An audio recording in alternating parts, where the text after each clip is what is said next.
Hello, this is Greg Ferguson, Bayer agronomist. I'm here in the Mid-South, actually the southern part of the Mid-South, and I'll go through some of the new early to mid Group IV XtendFlex soybeans that we're going to have available in 2022.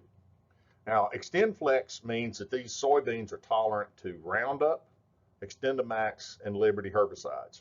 You'll also see that as I go through them, some of them are also SR soybeans. In other words, they're tolerant to certain sulfonylurea herbicides.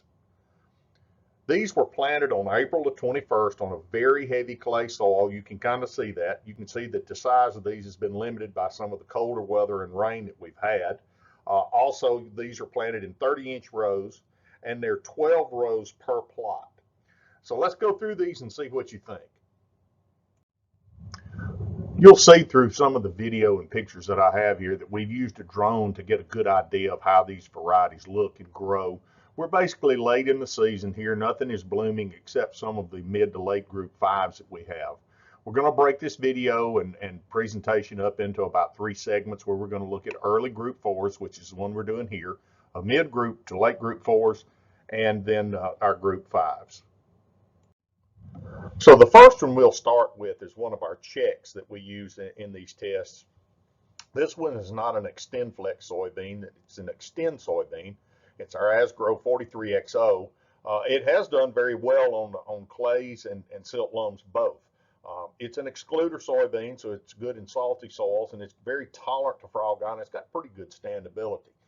You'll see here, like what we will see with a lot of early soybeans, especially planted in April, when you get some adverse weather, they're generally not going to lap these middles, so you might want to think about planting in narrow rows or drilling these if you're going into really heavy or situations where you planted early and it may be somewhat cool. So the first one of our new XtendFlex soybeans that we're going to talk about here is this 43XF2. This is a good looking soybean at this point in the season. You can see that it's done a better job than our 43XO in lapping these 30-inch rows. And again, this is a really heavy clay soil. Had a lot of rainfall early and very cold, so it did a very good job of covering these rows at this point. I like the way this one grows. It's kind of bushy. Looks like it ought to work pretty well in wider rows as long as we don't get a real cold, wet season. But you might want to consider it planting it in narrower rows. It looks to be very good on stem canker and sudden death, and it's got very good standability. So we're kind of looking forward to see what this one looks like. Looks pretty good for a 4.3. Here we're taking a look at our Asgrow 44XF2.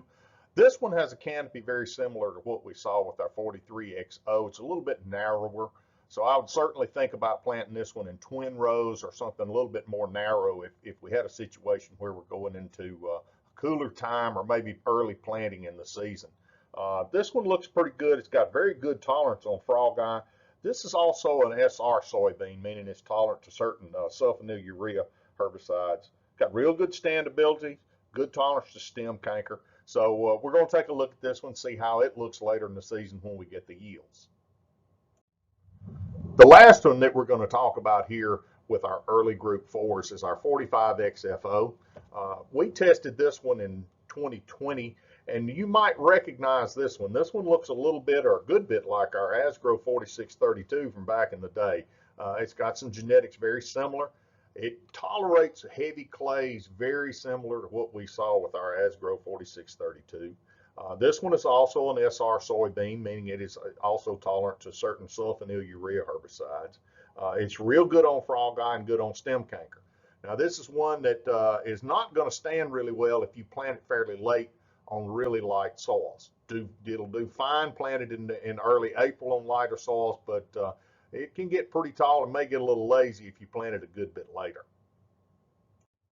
Well, we will certainly take these plots to harvest along with quite a few others throughout the Mid-South.